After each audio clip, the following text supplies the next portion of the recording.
quand on lit un roman qui vous cloue, enfin qui vous bouleverse, est-ce que je vais être à la hauteur du roman, quoi. C'est un peu, même aujourd'hui, je me dis, mais quelle folie m'a pris de me dire que j'allais être capable de faire ça, quoi. Parce que, et puis en même temps, je me dis, si après tous les films que je fais, j'essaye pas de me mettre en danger devant quelque chose justement d'impossible, à quoi bon continuer à faire des films? Bah, c'est que ça devient du cinéma, donc c'est des images, il faut choisir les images. Et ce que j'aime beaucoup, je crois que c'était écrit quelque part, mais c'est que justement, c'est vrai qu'il y a une langue, il y a une manière de dire. C'est ça que j'aime beaucoup dans le film, c'est-à-dire qu'on retrouve un esprit qui existe complètement dans le livre. Moi, j'étais vraiment folle du livre, et parfois, quand on aime vraiment beaucoup quelque chose et qu'on lit une adaptation, souvent on est déçu.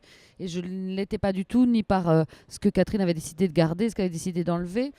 Et puis on retrouvait quelque chose aussi que je trouve très beau, c'est de pas grossir les traits des choses, de pas grossir, voilà le mal qui arrive, et de chercher extrêmement précisément pouvoir. C'est ça le temps de la littérature et qu'elle est arrivée à faire dans le scénario, c'est d'écrire très précisément qu'est-ce qui s'est passé à ce moment-là, des choses, voilà. Et donc une forme de crudité, c'est vrai dans les mots, mais du coup il y a aussi l'image, et c'est vrai on le voit sur l'affiche et tout ça, il y a quelque chose de très solaire quand même dans toutes ces époques, évidemment à traverser, mais aussi dans le choix que Catherine a fait avec Jeanne Lapoirie, la chef opératrice, de ce qu'elle voulait montrer.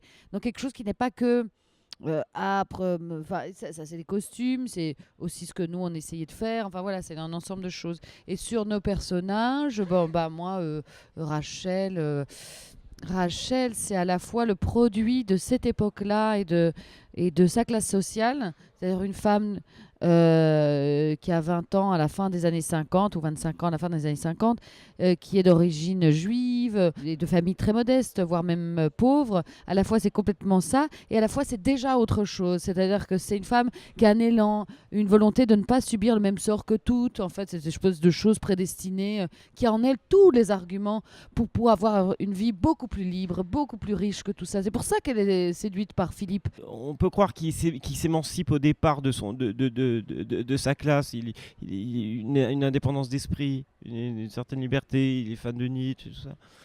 Et au fur et à mesure, finalement, ça devient de plus en plus le stéréotype, quoi, du petit bourgeois étriqué. Et il commet vraiment ce qu'il y a de plus immonde. C'est sûr qu'on peut pas réduire le personnage à sa bourgeoisie, quoi. L'angle du film, en tout cas, éclaire vraiment cette lutte de classe-là et cette domination masculine qu'il y avait à l'époque. Il fallait, pour la jeunesse, comprendre aussi, ça c'était très important, ce qu'il les lit. Et ça appartient pas au domaine intellectuel. C'est pas juste, ah génial, il adore Nietzsche, ah, ben, c'est super. Alors, il faut que ça soit presque un truc de corps, quoi, que ça soit, qu'on comprenne la fusion physique qu'il y a en eux. Catherine, ça l'intéressait aussi, qu'on voit qu'il y a comme une sorte d'évidence.